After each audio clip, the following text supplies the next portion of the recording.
Vamos meditar na Palavra de Deus com a Núbia Siqueira. Capítulo 21, versículo 8. E no dia seguinte, partindo dali Paulo e nós que com ele estávamos, chegamos a Cesareia.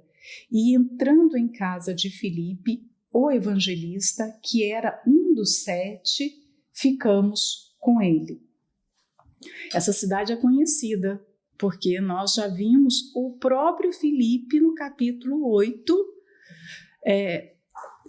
envolvido numa atividade nessa cidade. E essa cidade também é a cidade onde aconteceu, no capítulo 10, se eu não me engano, aquele acontecimento de Cornélio. Lembra? A casa de Cornélio? Então, é uma região importante, porque ali era praticamente a sede do governo romano. A cidade de Cesareia, até hoje, é uma cidade muito importante, porque é um ponto geográfico muito estratégico, né? Você pensa, por importância, Jerusalém, mas Jerusalém é importante no sentido espiritual. Administrativamente, não ficava viável para Roma poder administrar o território e ter a sua sede de governo em Jerusalém. Ali era o centro das atividades religiosas, das festas, então tudo que fervia demais fervia em Jerusalém. Então eles colocavam a sede do poder ali em Cesareia. E Lucas aqui descreve que eles saíram de Tiro e ele se inclui juntamente com os outros, ali na sua caravana, na expedição de Paulo rumo a Jerusalém. E quando ele apresenta Filipe, ele o destaca aqui, entre vírgulas, que ele era o evangelista. Por quê? Por que a Bíblia faz questão de falar que Filipe era o evangelista? Porque tinha um outro Filipe, o Filipe apóstolo, né? Então, como eram duas pessoas com o mesmo nome, imagina, se não houvesse essa distinção, nós correríamos o risco de errar de Filipe. Então ele coloca, olha como ele é muito didático na forma de escrever, né? Filipe, o evangelista. Aí depois ele coloca outro adicional entre vírgulas também, que ele era um dos 7. Lembra que nós meditamos naquele acontecimento na igreja primitiva, quando as viúvas começaram a ter problema na distribuição dos alimentos ali, as viúvas judias e as viúvas de origem grega, e umas estavam sendo beneficiadas e as outras se sentiram menosprezadas, e aí houve, por causa dessa necessidade, o levantamento no meio dos membros da igreja, de 7 diáconos. Lembra disso? Filipe é o evangelista, ou seja, é alguém que tinha um trabalho missionário itinerante que se destacava, e ele também era um daqueles 7, que foi encontrado bom testemunho, né, junto à comunidade, que era fiel, que era muito responsável, e ele estava agora morando em Cesareia. E já havia, fazendo os cálculos, claro que nós podemos errar, porque a Bíblia não tem essas datas tão claras, mas pelo que a gente entende, já havia decorrido cerca de 20 anos, desde aquele acontecimento de Atos 8 até agora, Atos 21. E aí, por que nós falamos desse tempo? Porque há um silêncio com respeito à vida de Filipe, não é? Ele é um servo de Deus, ele é um homem de caráter, ele é alguém que vive realmente para o evangelho, para a pregação do evangelho, mas você escuta falar dele no capítulo 8 e agora todo esse silêncio. 20 anos se passaram. O facto de nós não termos notícias não significa que elas tiveram uma vida isenta de desafios, não é? Assim como muitos não têm ouvido acerca da nossa vida. Mas olha tudo que nós vivemos. Se você fosse contar os seus últimos 20 anos de vida, né? Quantas coisas? Então, todas as pessoas que servem a Deus, que são fiéis a Ele, que vivem a sua fé, vão enfrentar muitas dificuldades. Não pense que a ausência de notícia significa a ausência de problemas e de desafios. Nós não temos aqui o relato de como foi a vida de Filipe, mas certamente ele passou por problemas. Por quê? Porque Deus é bom para todo mundo. Então ele reparte problemas, ele reparte lutas, claro. Porque se ele deixar alguém vivendo um mar de rosas nesse mundo, essa pessoa vai cair, essa pessoa não vai se desenvolver espiritualmente. Se nós formos sentar para contar a nossa lista de dores e de cicatrizes, nós só faremos isso. Nós ficaremos ali só lambendo feridas, porque todo mundo tem as suas dores. E ao invés de ficar contando as dores, nós precisamos ter essa visão da Bíblia. Né? Se conta aquilo que é para a glória de Deus. Vai trazer ensino? Por que nós não sabemos? Porque não é necessário saber. Mas, com certeza, ele viveu as suas dificuldades. Não se fala dos seus problemas, mas Filipe enfrentou lutas.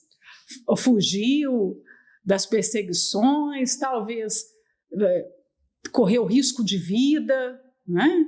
Talvez passou pela escassez, a gente não sabe. O 9 revela mais um pouquinho dele. E tinha 4 filhas virgens que profetizavam. Então Filipe se casou, né? Porque também a gente não sabia nada disso. Mas agora nós estamos recebendo a informação. Ele se casou e agora ele já tem filhas, 4 mulheres dentro de casa. E aí a vírgula também traz uma informação importante. As 4 meninas eram convertidas. Mas agora eu tenho aqui na igreja primitiva, nos primórdios da igreja, 4 irmãs que têm liberdade no círculo cristão para não somente limpar a igreja, para não somente distribuir de repente um alimento, uma roupa, mas elas pregavam. Profetizar aqui não significa falar de acontecimentos futuros. Não estou prevendo o futuro. Profetizar aqui é pregar, e é pregar com aquela ousadia de se falar de acordo com as promessas de Deus. Isso vai acontecer na sua vida. Quando nós profetizamos, por exemplo, que alguém vai ter saúde, que alguém vai ser capacitado a falar um novo idioma, quando alguém vai ser capacitado com força para viver os seus desafios, quando nós profetizamos a conversão de um familiar, diz a respeito do futuro, mas não é uma previsão de vidência de futuro, é diferente, né? Então, essas meninas eram espirituais ao ponto de Lucas falar, elas serviam a igreja primitiva. Então, isso aqui é um ensinamento muito importante para solteiras, porque Paulo, quando fala que os solteiros devem servir a Deus de uma forma muito mais abundante que os casados, porque os casados têm que cuidar do casamento, têm que cuidar de uma casa, mas os solteiros não, eles estão livres, leves e soltos. Mas quantos solteiros desprezam esse período da vida e vivem de forma tediosa, reclamando, lamentando desse tempo da vida, enquanto eles poderiam estar vivendo como essas filhas aqui, virgens, ou seja, eram mulheres puras, castas, realmente que viviam para Deus, elas se conservavam dentro de uma pureza e serviam a Deus. E serviam de uma forma tão abundante que o que se há, grande parte dos registros desse tempo foram dados por essas filhas de Filipe. E aí Paulo fala, e demorando-nos ali por muitos dias, chegou da Judéia um profeta por nome Ágabo. Quando ele fala demorando-nos ali por muitos dias, não significa que ele ficou um ano ali. Nós precisamos nos lembrar que Paulo saiu de Mileto determinado a chegar em Jerusalém, né, na festa de Pentecostes. Lembra disso? Então ele não queria demorar em nenhum lugar. Só que ele vem de uma visita lá em Tiro que foi curtíssima. E aí Lucas registra que em Cesareia ele ficou um pouco mais de tempo, mas não significa que ele ficou 1 ano, que ele ficou 2 anos, não. Nós precisamos fazer essa leitura com uma certa sensibilidade para perceber o que o escritor está querendo dizer, né? E aí, durante esse período, para você ver que tudo é providencial, durante esse tempo chega Ágabo, um profeta, que vai fazer a última advertência para Paulo antes de chegar a Jerusalém. Mais uma vez, Paulo vai ouvir aqui um relato, um aviso, digamos assim, um pouco assustador a respeito do que o futuro lhe reserva. E por que isso? Né? Porque se nós pararmos para analisar, você vai ver no capítulo 20 que o Espírito Santo já tinha falado com Paulo acerca do que ia acontecer lá em Jerusalém, não é? Ele fala, eu sei que o que me aguarda no futuro são cadeias, prisões, açoites, sofrimento. Né? Mas eu não tenho a minha vida por preciosa para mim mesmo, contando que cumpra o ministério, o chamado. Aí você vai ver que em Mileto eles sofrem porque Paulo vai para Jerusalém e não querem que Paulo parta para aquele destino. Você vai ver que em Tiro da mesma forma e agora em Cesareia acontece do mesmo jeito. E analisem comigo, por que é que ele faz uma viagem que já está sendo difícil só pelo fato que o Espírito Santo já lhe tinha mostrado que ele iria sofrer. Mas agora ele fica ali passando por... É como se fosse uma despedida que torna tudo muito mais difícil. Mas por que o Espírito Santo está causando esse processo? Eu vou dividir com vocês o que eu penso que pode ser, né? Mas cada uma pode meditar e ter a sua análise, né? E vindo ter conosco Ágabo, que veio ter com eles, especialmente o Espírito Santo enviou Ágabo especialmente para falar com Paulo. Tomou a cinta de Paulo e, ligando-se os seus próprios pés e mãos, disse: isto diz o Espírito Santo, assim ligarão os judeus em Jerusalém o homem de quem é esta cinta e o entregarão nas mãos dos gentios. Primeiro você tem que imaginar que cinto naquela época não era cinto como nós imaginamos hoje, né? Hoje a gente tem um cintozinho de couro, com a fivela, com os furinhos. Cinta era uma faixa de tecido, normalmente se usava túnicas e as túnicas eram ajustadas à cintura com um pedaço de tecido. E aí Ágabo vai, toma aquela faixa de Paulo, tira o cinto de Paulo e faz uma demonstração a respeito do que ia acontecer com o apóstolo. Ele faz uma espécie de teatro e era muito comum isso acontecer no passado. Os profetas, quando tinham uma mensagem muito profunda para dar, uma advertência muito forte para dar, eles não se limitavam somente a falar. Lembram de Isaías? Isaías, num determinado tempo, tinha uma profecia para falar acerca do Egito e da Etiópia, porque os assírios viriam, lembra do Império Assírio? Os assírios viriam com toda a força, com todo o poderio de destruição sobre o Egito e a Etiópia. E Deus disse para Isaías que isso iria acontecer. E disse para ele, profetiza, avisa esse povo, que eles irão sofrer tremendamente. E todos que tiverem aliança com eles também sofrerão. E Israel estava em aliança com o Egito naquela época. Isaías, quando viu o peso daquela profecia, porque Deus disse, eles serão levados nus para o cativeiro, com as suas nádegas de fora. Eles serão mortos, eles sofrerão horrores. Isaías, quando ouviu acerca daquela profecia, o que ele fez? Quem se lembra aqui? Isaías profetizou durante 3 anos nu também, lá em Israel. O profeta se despiu, tirou até as sandálias, começou a andar descalço na cidade. Durante 3 anos, Isaías andou nu e profetizando, falando a mesma coisa. É isso que vai acontecer. Vocês vão sofrer essa humilhação. Imagina para o profeta, imagina que vergonha. Mas ele não se poupou de anunciar a palavra com toda a força. Aquilo foi tão pesado para ele que ele pensou numa forma de alertar o povo. Como é que eu vou fazer essas pessoas me ouvirem? Então ele se despiu. É isso que vai acontecer com vocês. As pessoas viravam a cabeça, meneavam a cabeça quando via aquele homem nu. Claro, naquela época não tinha a lei do atentado ao pudor, né? Porque se tivesse ele seria preso, mas não tinha, né? Hoje ninguém pode sair nu por aí, vai ser preso.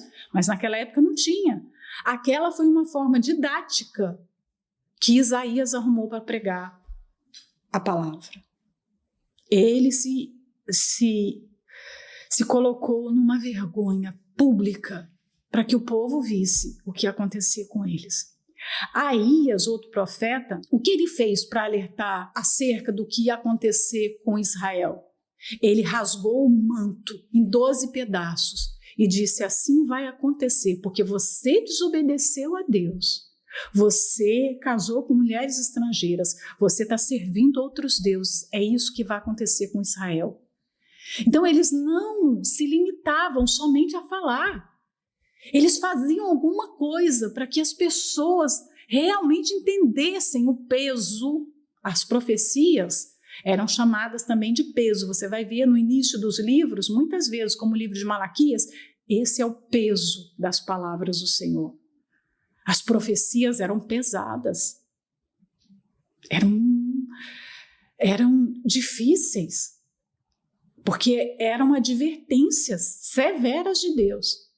Então, Aías vai lá e mostra, imagina, tem que ter muita coragem para você chegar para um rei e falar isso, porque o rei tinha poder de te matar, de acabar com a sua vida.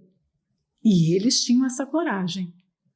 O seu reino, depois da sua morte, vai ser dividido em todos esses pedaços. E um pedacinho só vai ficar com seu filho Roboão. E por amor a Davi, não é por amor a você, não. Por amor a Davi. Imagina isso. Ezequiel, para alertar o povo que o Império Babilônico viria com toda a força, com todo o poderio da época sobre Jerusalém, iria destruir Jerusalém, iria destruir o templo, que ele fez uma maquete. Imagina, ele não era um artista, mas ele fez a maquete da cidade e se deitou sobre a cidade. Ele colocou aquela maquete no lugar mais visível de Jerusalém. E ele profetizava deitado sobre a cidade, se arrependa para que a presença de Deus não saia de Jerusalém. Porque assim como ela desceu um dia com a nuvem, se vocês não se arrependerem, ela vai sair. O povo não se arrependeu. E você vai ver lá em Ezequiel a presença de Deus saindo numa carruagem, ele partindo, para que Nabucodonosor e todo o seu exército entrasse e destruísse tudo. E aí eu fico pensando, né? O que nós somos capazes de fazer para profetizar, para anunciar para as pessoas o que está prestes a acontecer? Naquela época, era um exército que estava vindo sobre aquele povo. Era um homem que iria perecer nas mãos, digamos, perecer, iria ser aprisionado nas mãos dos judeus, dos romanos, né? Entregue pelos judeus, mas aprisionado pelos romanos. E Ágabo saiu, nós não sabemos onde ele estava, mas ele saiu com uma missão: eu vou lá alertar Paulo. E ele faz todo esse teatro, né? O teatro hoje tem uma conotação ruim, como se fosse uma mentira, mas assim, ele encena para se tornar vívido, para se tornar real. Olha, é isso que vai te acontecer. E foi exatamente, Paulo foi acorrentado nas suas mãos, nos seus pés, e passou a viver assim o resto dos seus dias. Mas e nós? O que vai vir contra esse mundo, contra a humanidade no futuro, é algo terrível. Não é um império, é o anticristo. As pessoas vão ser marcadas na sua testa. As pessoas estão caminhando para o inferno. O que nós temos feito? Porque às vezes nós falamos verdades, mas como se essas verdades não fossem verdades. Se você vê na internet, se você vê no mundo de uma forma geral, parece que o diabo prega suas mentiras com muito mais vivacidade do que nós pregamos o evangelho. A mentira é pregada como verdade e a verdade é pregada como mentira, porque os servos de Deus não têm coragem de pregar essas verdades como verdades. Nós somos tímidos, preguiçosos. O que é preciso fazer hoje para que as pessoas se despertem, para que as pessoas acordem para o perigo que elas estão correndo? Como nós temos pregado? Ágabo chegou diante de Paulo, arrancou a cinta lá da sua cintura e pegou Paulo: me dá suas mãos. Amarrou as mãos, amarrou os pés, colocou ele lá aprisionado. É isso que vai te acontecer. Você tem certeza que você quer? Então, por quê? Aí eu vou naquela pergunta, né? Voltando ao raciocínio que eu coloquei logo no início desse versículo. O Espírito Santo permite que Paulo seja alertado acerca do que vai acontecer. E todas as profecias, digamos assim, se harmonizavam. Todas falavam a mesma coisa: você vai sofrer, você vai sofrer, você vai sofrer. Era uma forma do Espírito Santo dar liberdade para que Paulo aceite ou não. Olha como Deus não é um ditador. Olha como Deus respeita o ser humano. Você pode, olha só, até o último momento, você pode dizer sim ou dizer não. Paulo não sofreu porque Deus lhe impôs sofrer. Paulo sofreu numa obediência voluntária, amorosa ao Senhor que havia lhe dado aquela missão. E isso é muito profundo, gente. Então, nós precisamos analisar as intenções do nosso coração. Por que nós fazemos o que fazemos? Porque o Espírito Santo nos dá liberdade para escolher. Paulo estava agora diante de dois caminhos: o caminho estreito e o caminho largo. O caminho estreito, ir para Jerusalém e sofrer, um caminho difícil. Eu estou indo para a minha prisão. Gente, isso, eu não sei se você consegue perceber isso. Como isso se torna uma oferta muito agradável a Deus. Porque Deus dá a ele: você pode escolher o caminho largo, não ir. Você pode escolher ir para qualquer outro lugar. Ele tinha liberdade. E ele coloca essa liberdade como oferta no altar de Deus. Eu tenho a liberdade de dizer não, mas eu digo sim. É esse o caminho que o Senhor quer? É o caminho da prisão? Mesmo que eu não entenda. Eu digo sim, eu vou para o sofrimento. Eu tenho agora minha última chance de dizer não, mas eu digo sim, eu vou. É uma oferta voluntária. Então, tudo que a gente fizer para Deus tem que ser muito voluntário, tem que ser com muita boa vontade. Por isso que Mateus 7 tem que gritar nos nossos ouvidos, tem que ecoar na nossa mente todos os dias. Porque muitos na eternidade me dirão: Senhor, nós não expulsávamos demônio no teu nome? Nós não profetizávamos? Nós não curávamos enfermos? Gente, muitos que conheciam a palavra, que serviam a Deus, muitos dos que servem a Deus hoje, servem, né, entre aspas, vão estar nessa condição. Porque quando Jesus alerta, Mateus 7 não é uma palavra dedicada aos incrédulos. Porque os que estão hoje nos vícios, na prostituição, nas baladas, na bruxaria, não estão chamando Jesus de Senhor, não estão curando, não estão profetizando. Essa palavra é para nós, especialmente para os que trabalham na obra. E por que essas pessoas vão ficar de fora? Porque o que elas fizeram foi demoníaco, foi diabólico. Elas fizeram para si mesmas, elas fizeram porque fizeram de um modo religioso, fizeram forçadas. Então, por favor, não venha na meditação. Se o estar aqui não é por amor realmente à palavra, por amor ao Senhor Jesus, por amor ou por consciência de que você precisa mudar, que você precisa se enxergar à luz das Escrituras. Não venha por mim, não venha por causa da igreja, não venha por uma obrigação, porque senão isso vai ser usado contra si na eternidade, porque isso é diabólico.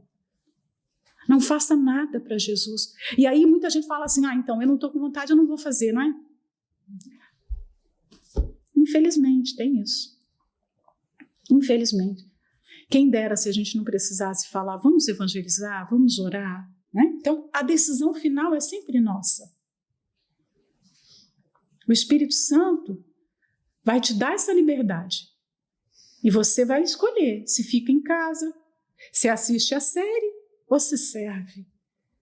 Se fica lá perdendo tempo ou se aproveita o seu tempo. Se mergulha na palavra de Deus, na oração, no mundo de Deus, ou se você mergulha nesse mundo, com todos os seus atrativos. O 12, e ouvindo nós isto, rogamo-lhes, tanto nós como os que eram daquele lugar, que não subisse a Jerusalém. Esse relato aqui é vergonhoso, mas Lucas coloca mesmo assim. Não é vergonhoso para Lucas? Porque ele fala aqui, nós rogamos que Paulo não subisse para Jerusalém. Ele se inclui. Tanto aqueles 3 que estavam com ele, lembra? Lucas, Trófimo e Aristarco, não é? Os 3 que eram os companheiros mais próximos de Paulo e aqueles de Cesareia, a igreja de Cesareia que estava ali. Quando Ágabo fez aquilo, você vai ser aprisionado, você vai sofrer muito em Jerusalém. A sua vida vai mudar, Paulo, completamente. Porque agora não vai ser uma prisão por um dia, por uma semana. Você vai terminar os seus dias entrando e saindo dessa prisão. Você vai morrer com essa sentença da prisão. E aí a igreja ficou assustada, por favor, não vá para Jerusalém. E Lucas se inclui. Né? Não é uma vergonha você dizer para uma pessoa não obedecer a Deus? É uma vergonha. É uma vergonha. Ele não esconde que ele esteve na posição ali de Pedro. Pedro também falou isso para Jesus. Não, Senhor, não vá para Jerusalém. Não é? Lembra dos discípulos? Quando Jesus começou a falar do que ia acontecer, Senhor, poupe-se a si mesmo. Não. Era a mesma coisa de você falar assim, eu estava na carne naquele momento, eu não estava no espírito. Né? Lucas está dizendo aqui, eu fiquei com medo. Eu e os meus companheiros tememos pela vida de Paulo. E mesmo que Paulo tenha ouvido tudo isso o tempo todo, né? É interessante, porque ele sozinho ali estava com aquela disposição, com aquela coragem. Todos à sua volta o desencorajavam ao sofrimento. Por que é que normalmente as pessoas que estão mais perto de nós são as pessoas que mais nos desencorajam? Que triste, não é? Deveria ser o contrário. Quantos aqui têm uma história que quando foram fazer a obra de Deus, foram atender o chamado de Jesus para fazer a obra, os próprios pais, que eram até da igreja, que lutaram para que isso não acontecesse, e que falaram, não faça isso, meu filho, por favor, não vá. Mas não deveriam ser os pais convertidos os primeiros a entender o privilégio que é ter um filho pregando o evangelho? Um filho missionário? Mas nem sempre os pais encorajam, né? Os de casa normalmente são os primeiros a desestimular. O 13 é assim: mas Paulo respondeu: que fazeis vós chorando e magoando-me o coração? Porque eu estou pronto não só a ser ligado, mas ainda a morrer em Jerusalém pelo nome do Senhor Jesus. Então Paulo descreve aquela cena ali como um povo que está chorando e magoando o seu coração. Ou seja, ele entristecia, ele doía ver aquilo. Se já estava sendo difícil para Paulo ter que enfrentar o seu destino de dor, aquelas pessoas ainda estavam tornando aquele momento mais difícil ainda. Como pode? Se a minha vida naquele momento já está sendo difícil, vocês tornam o meu caminho ainda mais difícil quando vocês ficam aí chorando. Como pode pessoas que são colocadas por Deus no meu caminho para me ajudar, essas pessoas começam o quê? A me atrapalhar. Será que nós temos ajudado os nossos maridos? É uma pergunta, porque nós fomos colocadas por Deus para auxiliar. Mas será que nós auxiliamos? De verdade? Porque essas pessoas aqui eram companheiros de viagem de Paulo. Eram para ajudar a Paulo. E aí Paulo faz um desabafo. Vocês estão magoando meu coração, vocês estão me entristecendo, vocês estão tornando a minha vida mais difícil.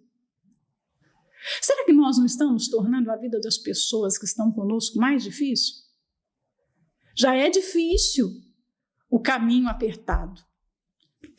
Trilhar o caminho apertado já é difícil, porque exige que cada dia você renuncie mais. E aí você tem os companheiros que vão magoando o seu coração. Sabe? Será que nós não temos sido companheiros de Paulo assim? Paulo falou: olha, eu estou pronto, não só a ser preso, ligado aqui, não é só ligado, é ser aprisionado. Eu estou pronto para ser acorrentado, mas também estou pronto a mais, a morrer em Jerusalém. Às vezes a gente não está pronto para adoecer. Nós não estamos prontos para mudar de cidade, para mudar de país. Nós não estamos prontos para sermos humilhados, para passarmos uma vergonha. Às vezes a gente não está pronto para coisas tão pequenas, né? O apóstolo Paulo, através do Espírito Santo, porque humanamente, sozinhas, nós não estamos prontas mesmo. Mas o Espírito Santo nos apronta para o que nós temos que enfrentar. Por isso que quando eu vejo uma pessoa que está passando um momento muito difícil na vida, ela é fiel ao Senhor Jesus, ela é uma serva dele. Às vezes eu penso assim: meu Deus, essa pessoa está sofrendo muito. Mas o Espírito Santo dá graça. Há graça suficiente a favor da parte de Deus para suportar aquilo. Nós não precisamos temer.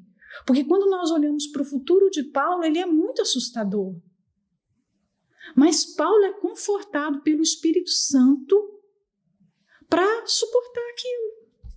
Como é que Paulo pôde passar tantos anos na prisão, na escassez, na humilhação, na dor? Como é que ele venceu esse tempo? Porque quando nós pensamos e nos colocamos no lugar dele, a nossa carne treme, porque a gente pensa, será que eu aguentaria? Quando nós escutamos sobre a história de Roma, lá do Coliseu, como é que aqueles cristãos tinham capacidade para morrer cantando? Não te assusta estar diante de um leão? Só de pensar a gente fica apavorada, a gente treme. Como é que alguém canta diante de leões famintos fugindo? Não é a graça maravilhosa de Deus que nos capacita a viver isso? Então nós não precisamos ter medo. Uma Jerusalém de dor nesse mundo ainda está diante de nós antes de chegar na nossa Jerusalém gloriosa celestial. Nós passaremos por dores. Eu não sei qual vai ser o meu destino de dores, eu não sei qual vai ser o seu. Eu só sei que tem dores. Porque seria injusto se Deus só alguns sofressem. Você vai ter dores no seu caminho.